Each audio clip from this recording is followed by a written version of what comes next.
The throne room of the Krell Empire stretched out like a vast cavern.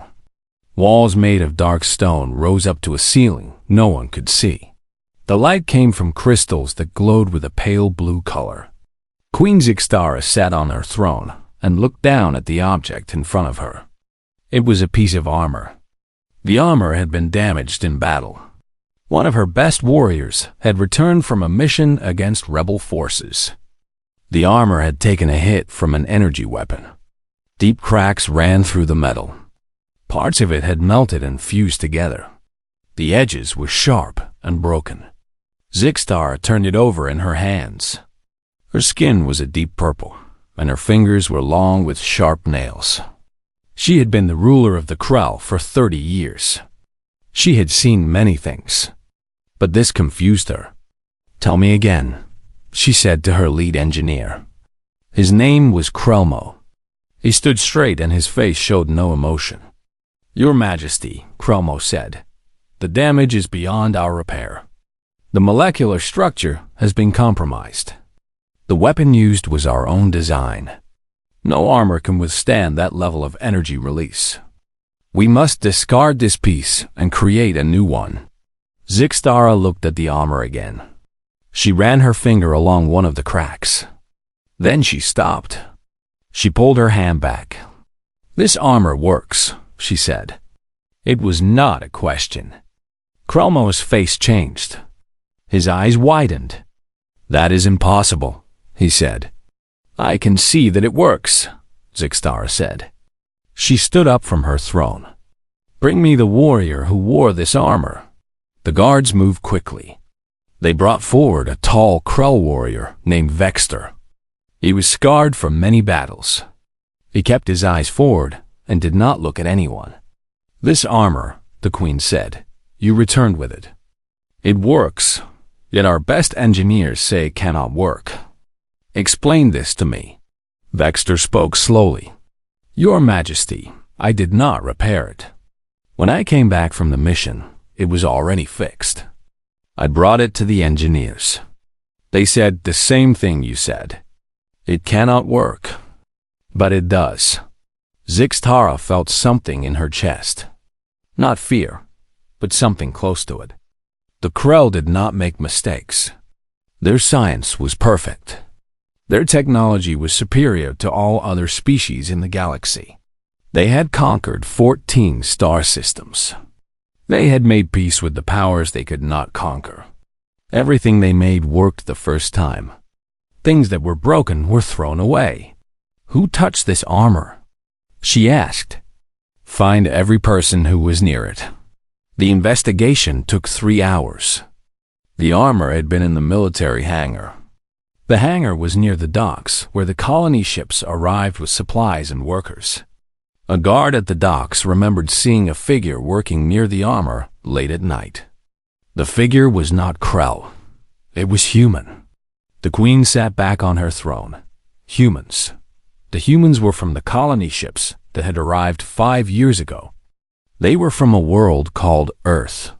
The Krell had found the humans to be simple creatures. They could lift heavy things. They could work long hours. But they had no real intelligence. Their technology was thousands of years behind the Krell. Humans were useful as workers. Nothing more. "Bring me the human delegate," the queen commanded. The guards left and returned within minutes. They brought a man with them. His name was Marcus. He was average height for a human, with dark hair and a calm face. The Krell in the throne room made sounds of surprise.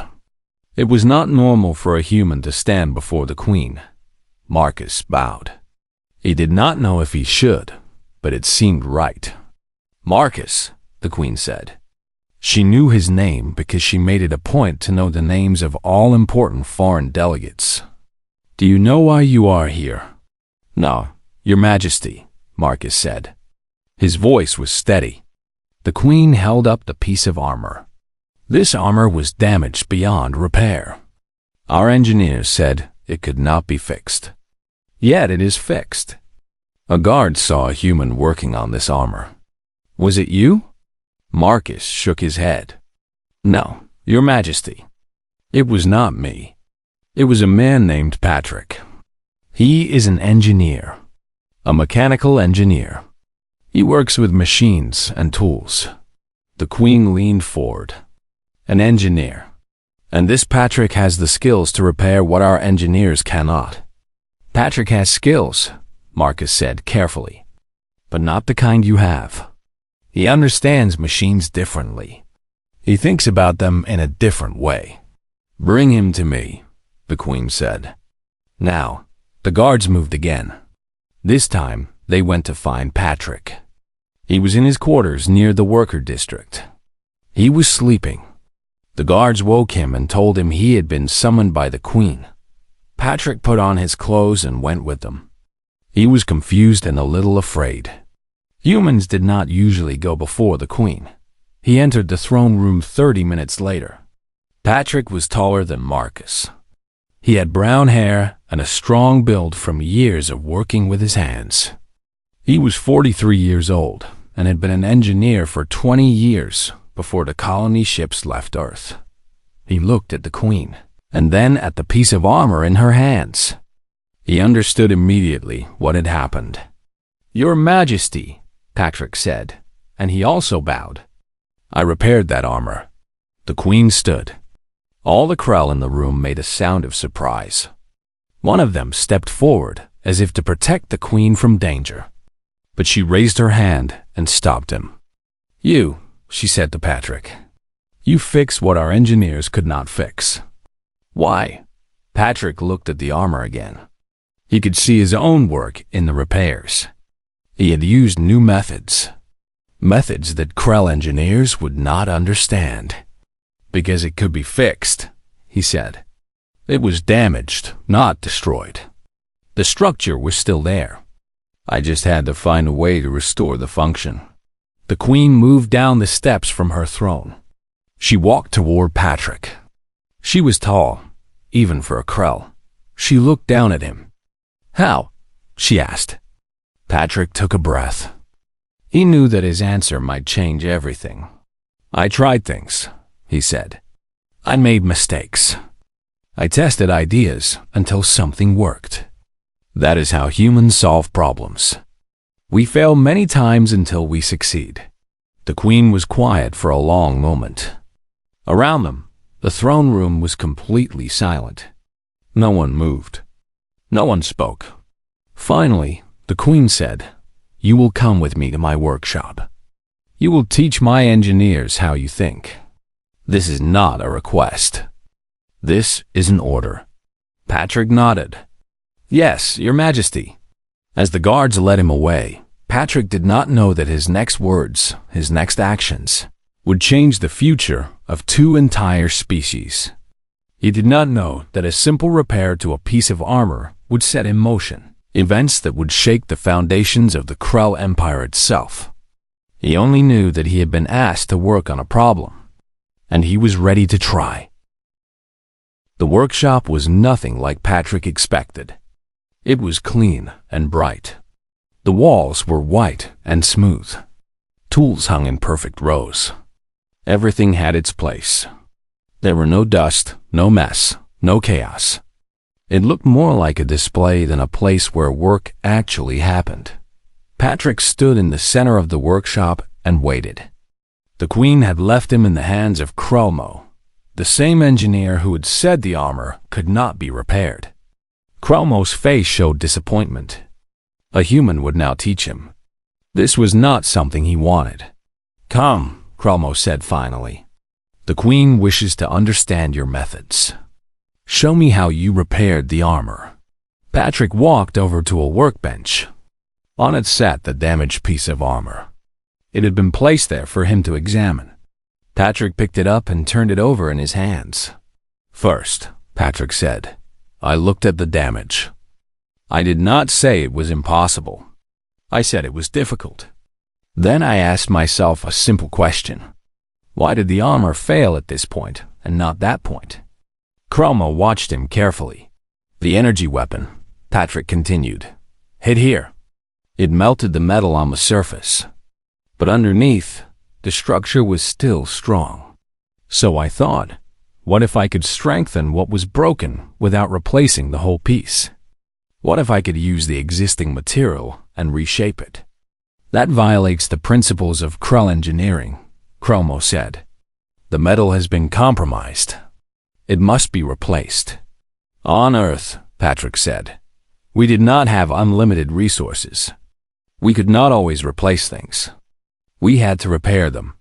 We had to find new ways to make broken things work again. Patrick set the armor down and went to a tool rack. He selected several tools that seemed strange to Krellmo. There were rough files and grinding wheels. There were heating tools that did not use precision energy weapons. There were simple metal rods and clamps. I took the broken armor, Patrick said, and I analyzed it. The metal composition, the thickness, the joints. I tested different ways to reshape it. I failed many times. I tried one method. It did not work. I tried another method.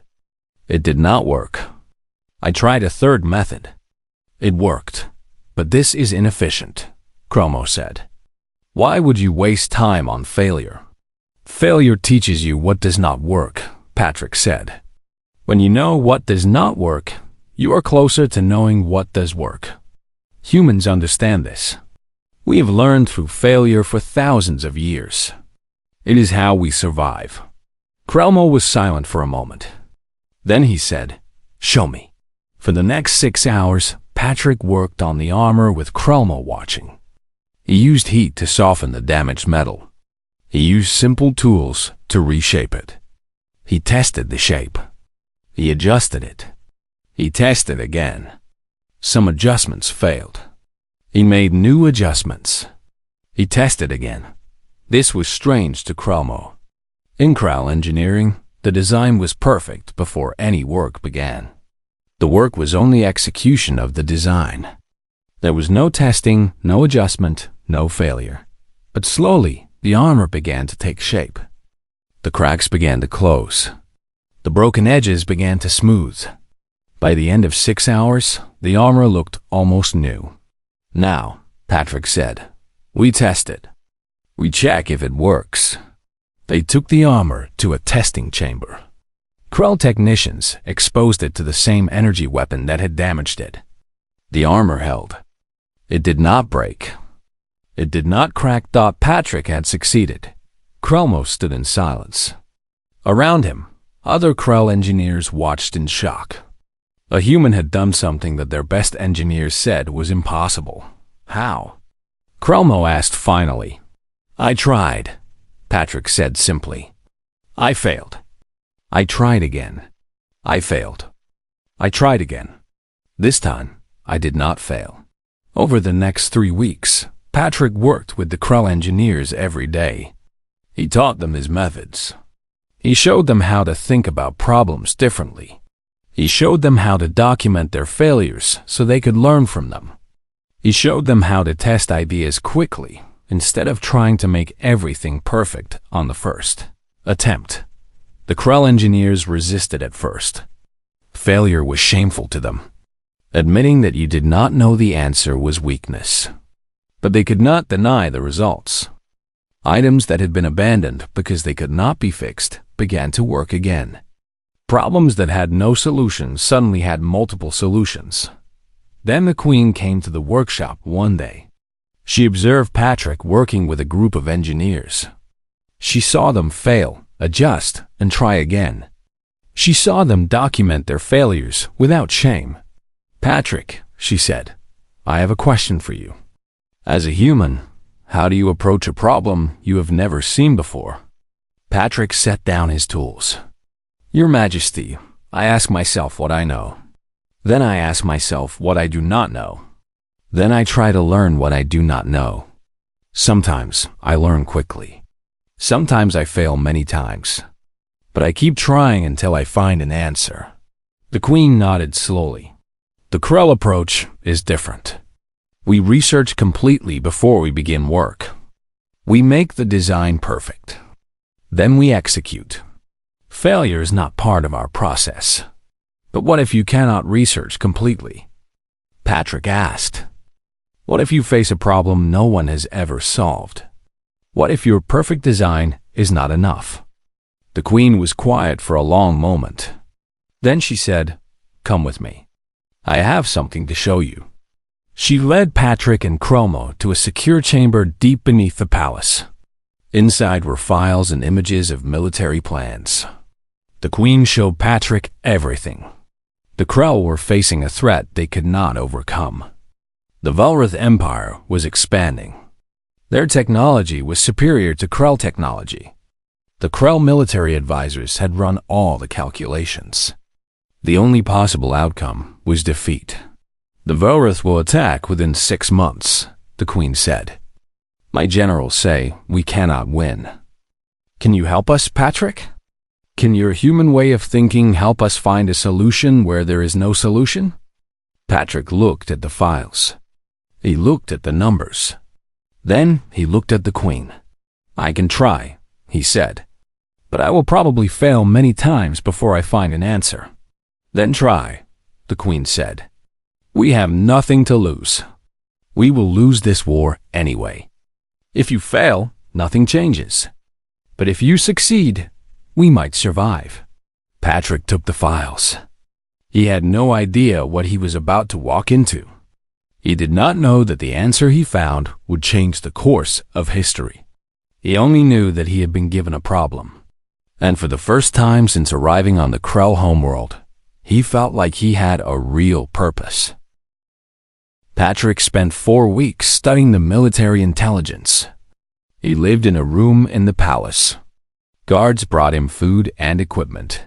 He read reports about Velrith tactics, their weapons, their history, and their strategies. He read about Krell military strength, their numbers, and their capabilities. Then he began to see something. The Velrith were powerful, but they were predictable. They used advanced weapons. They expected enemies to meet them in direct combat. They relied on technology to win battles. They did not expect creative thinking. They did not expect someone to fight them differently. But humans had done this for thousands of years. Humans had fought enemies with superior weapons and technology. Humans had survived battles they should have lost. Not because they had better weapons, but because they thought differently. Patrick called a meeting with the Queen and her military advisors.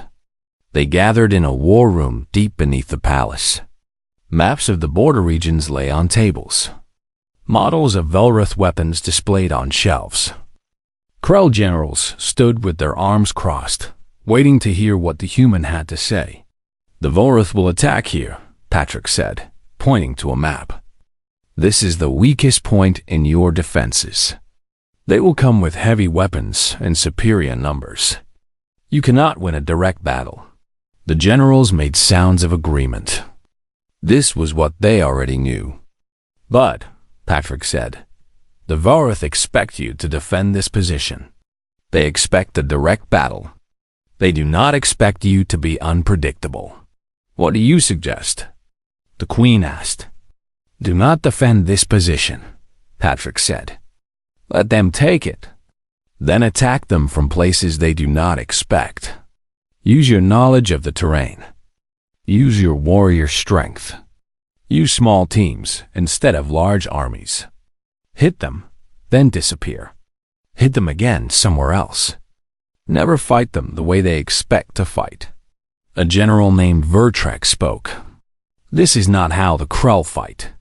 We engage the enemy directly. We use our superior numbers and weapons. We defeat them." "But the Velrith have superior weapons," Patrick said. "And they have superior numbers in this region. You cannot win a direct fight. So do not fight directly." Another general, Restok, asked, "How do you know this will work?" "You have no data to support this strategy." "I have historical data," Patrick said. "I have studied human wars. Smaller forces have defeated larger forces many times. Not through direct combat, through adaptation and strategy." The Queen leaned forward. "Tell us what you need, Patrick. Tell us what we must do." Over the next 2 weeks, Patrick worked with a small unit of Krell warriors. His name was Commander Dreneval. He had 40 warriors under his command. Patrick trained them in new tactics. "Most of your training teaches you to stand and fight," Patrick said in the first session. "I will teach you to move and strike, to be flexible, to change your strategy when something does not work." The Krell warriors were strong and deadly. They were trained in combat since childhood, but they had never been trained to adapt. They had been trained to follow orders and execute perfect tactics. Patrick taught them to think. He gave them situations and let them choose different responses. He taught them that there was not always one right answer. There were many ways to solve a problem. He taught them to scout enemy positions without being detected. He taught them to attack from unexpected directions. He taught them to retreat when necessary instead of fighting to the death. He taught them to gather information and adjust their strategy based on what they learned. Dreneval was skeptical at first, but he was also desperate. If the Velrith could not be stopped, his people would be conquered. He was willing to try anything. After 2 weeks, Patrick said, "You are ready. Not perfect, but ready. Remember, the goal is not to win a big battle. The goal is to make the Velrith uncertain, to make them waste resources, to make them afraid." The Queen authorized a trial operation. Dreneval and his warriors were sent to the border region. Velrith scouts had already begun moving into position. They were preparing for their attack in 3 days. The first night, Dreneval's warriors attacked a Velrith supply line. They did not try to destroy the entire line. They struck quickly and disappeared. 3 Velrith soldiers were killed. Supplies were damaged. The second night, they attacked a communication post. They disrupted the Velrith ability to coordinate their movements. The third night, they were supposed to defend the main position. Instead, they were waiting in a hidden location. The Velrith came with their heavy weapons, expecting a direct battle. They did not find one. The Krell warriors had withdrawn, but the Velrith did not advance. They stopped. They did not understand what was happening. Their scouts reported that Krell warriors were everywhere and nowhere at the same time. Then Dreneval attacked from the mountains. He knew the terrain. The Velrith did not. His warriors used the rocks and the high ground.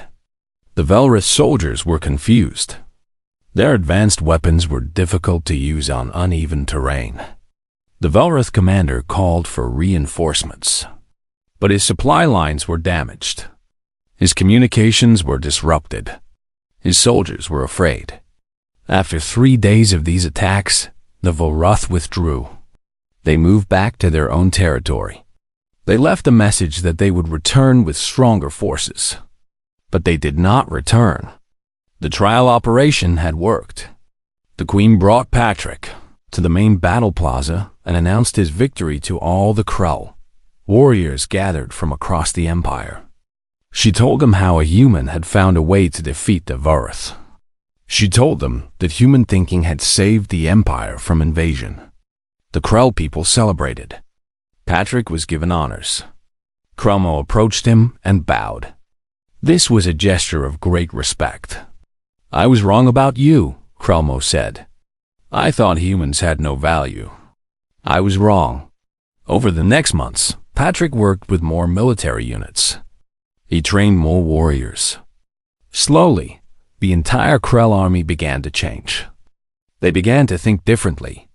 They began to adapt. They began to see failure not as something shameful, but as something that taught them. The Queen called Patrick to her throne room. She was alone.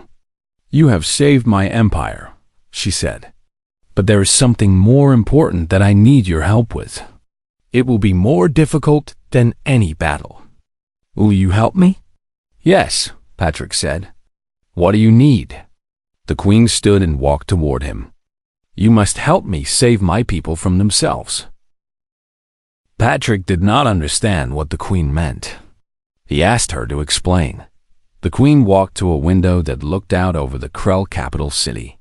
Towers of crystal and metal rose up into the sky.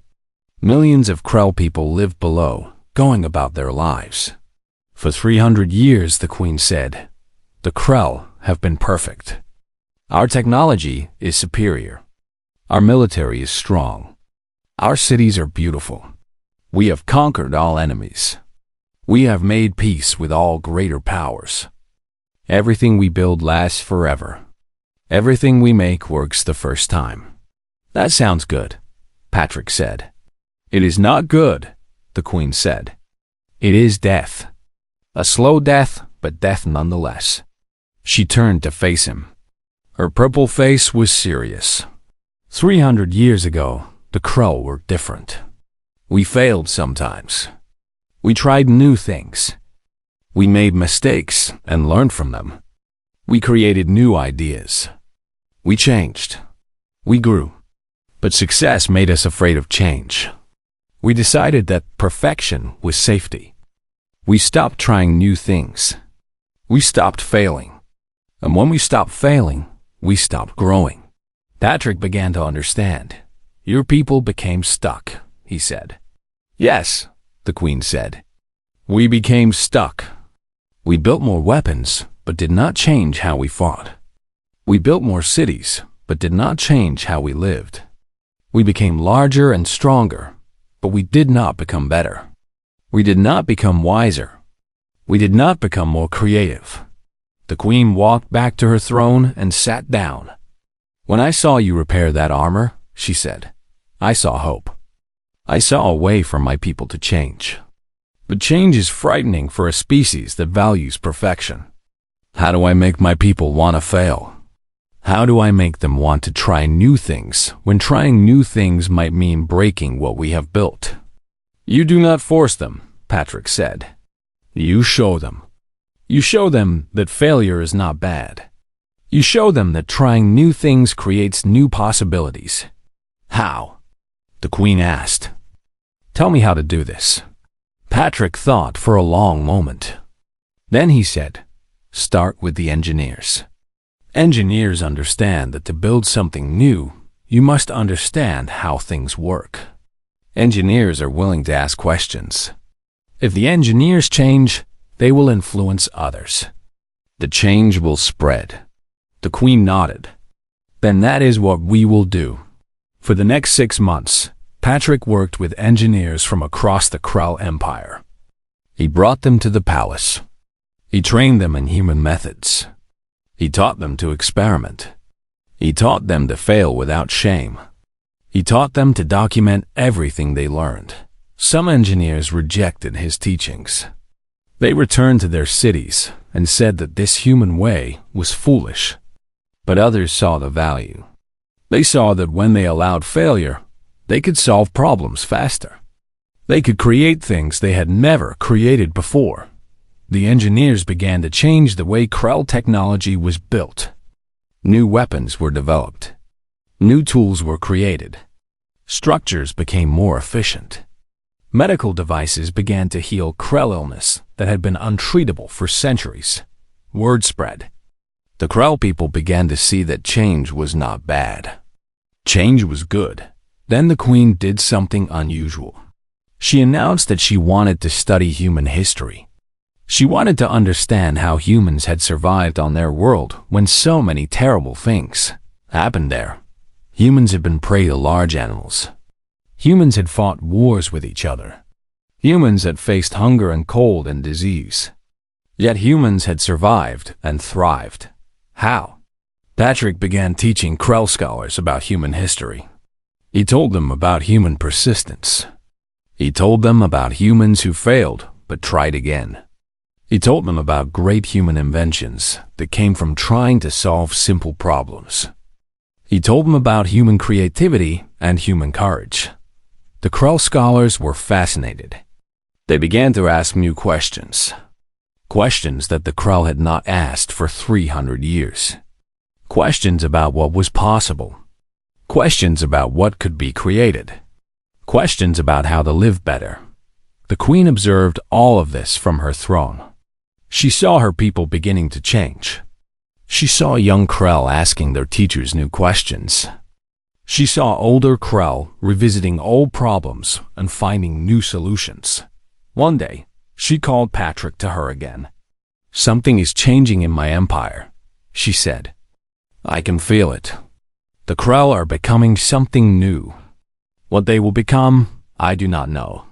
But it is different from what we were. Is that bad?" Patrick asked. "No," the Queen said. "It is necessary. My people were dying, slowly. We were perfect, but we were dead. Now we are alive again. We are uncertain again. We are trying things again. We are failing again. And it is good." The Queen stood and placed a hand on Patrick's shoulder. "You came to our world as a laborer," she said. "You were supposed to help build our cities and repair our equipment. But you did something greater. You showed us that there was another way to live. You showed us that perfection was not the highest goal. Learning and growth were the highest goals." "I only repaired some armor," Patrick said. "No," the Queen said. "You repaired something much larger. You repaired the soul of an empire. You showed us that we could change, that we could fail, that we could become something better than what we were." The Queen walked to the window again. Outside, the city was changing. New buildings were being designed in ways the Krell had never tried before. New weapons were being tested. Young Krell were gathering to discuss ideas and possibilities. "What will happen now?" Patrick asked. "Now," the Queen said, "my empire will grow in ways we cannot predict. That frightens some of my people, but it excites others. We will make mistakes. We will fail, but we will also discover things we never thought possible. We will become more than we were." She turned back to Patrick. "Will you stay with us?" she asked. "Will you continue to teach my people how to think like humans? How to embrace failure as a path to success?" Patrick looked out at the Krell Empire. He thought about the colony ships. He thought about the humans who had left Earth searching for a new home. He thought about how maybe this was their purpose. Not to be workers, but to help other species learn, to help other species grow. "Yes," he said, "I will stay. I will teach. I will show your people what humans have learned over thousands of years of failure and persistence." The Queen smiled. For the first time, Patrick had seen a Krell smile. "Then let us begin," she said. "Let us show the galaxy what humans and Krell can create together." 2 years had passed since Patrick first arrived at the Krell Palace. The Empire had changed in ways both small and large. The change was not always smooth. Some Krell resisted the new way of thinking. Some wanted to return to the old ways of perfection and rigid order. But the Queen held firm. She created schools where Patrick and other human teachers taught Krell students. She opened laboratories where engineers could experiment without fear of failure. She encouraged her military leaders to think creatively and adapt their strategies. The neighboring Velroth had noticed these changes. They had tested the Krell border 3 times. Each time, the Krell responded differently. Each time, the Velroth were forced to retreat. The Krell were no longer predictable. The Velroth did not know how to fight them. Word spread through the galaxy. The Krell were changing. Other species took notice. Then one day, the Queen called Patrick to a private chamber. No guards, no advisors, just the 2 of them. "I want to show you something," the Queen said. She walked to a table and picked up an object. It was the piece of armor. The same armor that Patrick had repaired 2 years ago. "Do you remember this?" she asked. "Of course," Patrick said. The Queen turned it over slowly in her hands. "When you repaired this armor, I thought you had solved a simple problem. A damaged piece of equipment was broken. You made it work again. It seemed like a small thing." "It was a small thing," Patrick said.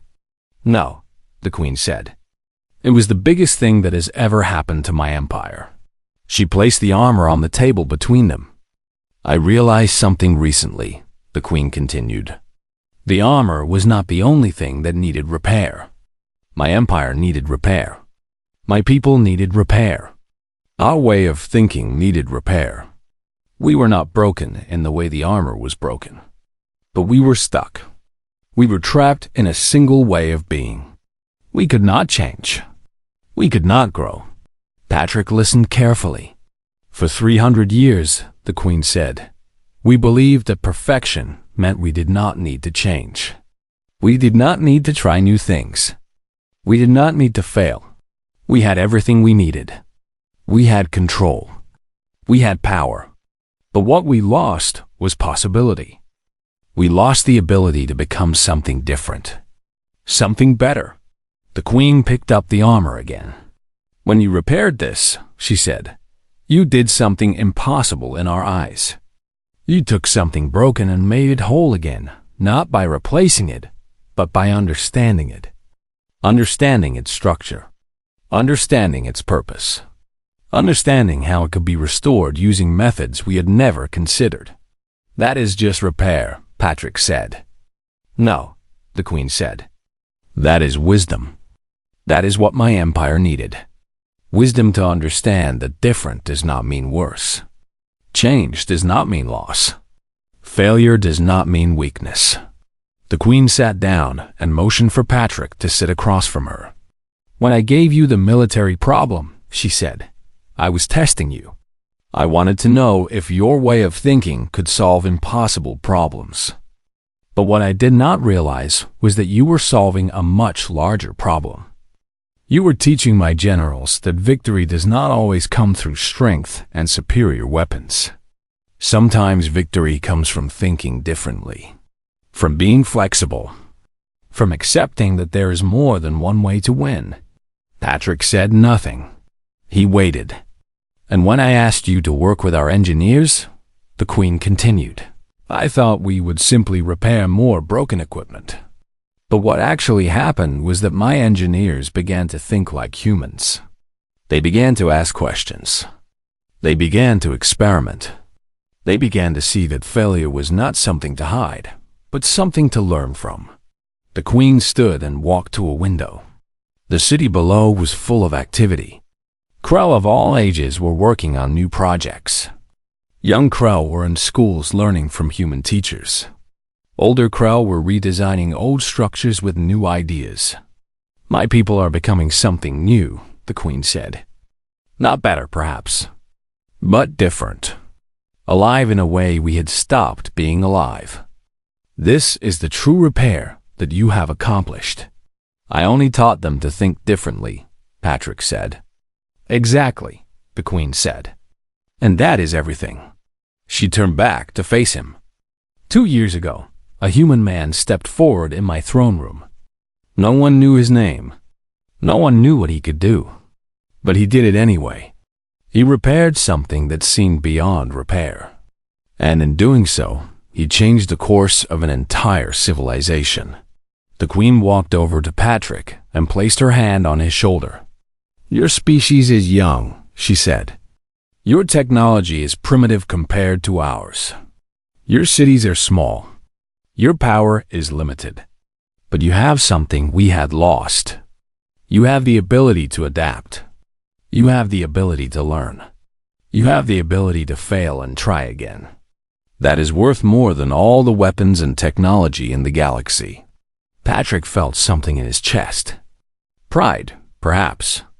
Or maybe just the feeling of knowing that he had made a difference. What will you do now? He asked. Now, the Queen said, I will do what I have been avoiding. I will make a formal announcement to all the Krell. I will tell them that we are establishing a permanent human presence in our empire. Human teachers will train our children. Human engineers will work in our laboratories. Human soldiers will serve in our military. We will send Krell scholars to learn about human history and human culture. There are many Krell who will not like this, Patrick said. Yes, the Queen said. There will be resistance. Some will say that we are becoming weak by accepting human influence. Some will say that we are abandoning our traditions.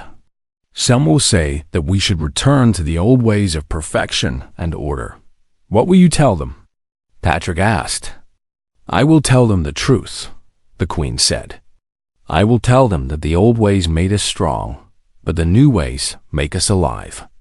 I will tell them that perfection is a cage, and we are finally breaking free.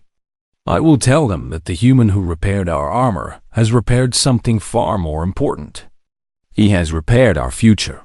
Patrick stood. He walked to the window and looked out at the city.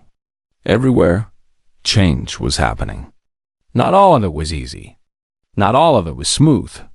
But it was real. It was genuine. It was alive. There is one more thing, the Queen said. Patrick turned to face her. I want to send the armor, she said, to your colony ship. I want it to be kept in your most important place. Not as a monument to my empire, but as a monument to what humans can teach us. When your people look at it, I want them to know that their struggle, their willingness to adapt and try new things, their ability to fail and learn from failure is valuable. It is precious. It is the future of the galaxy.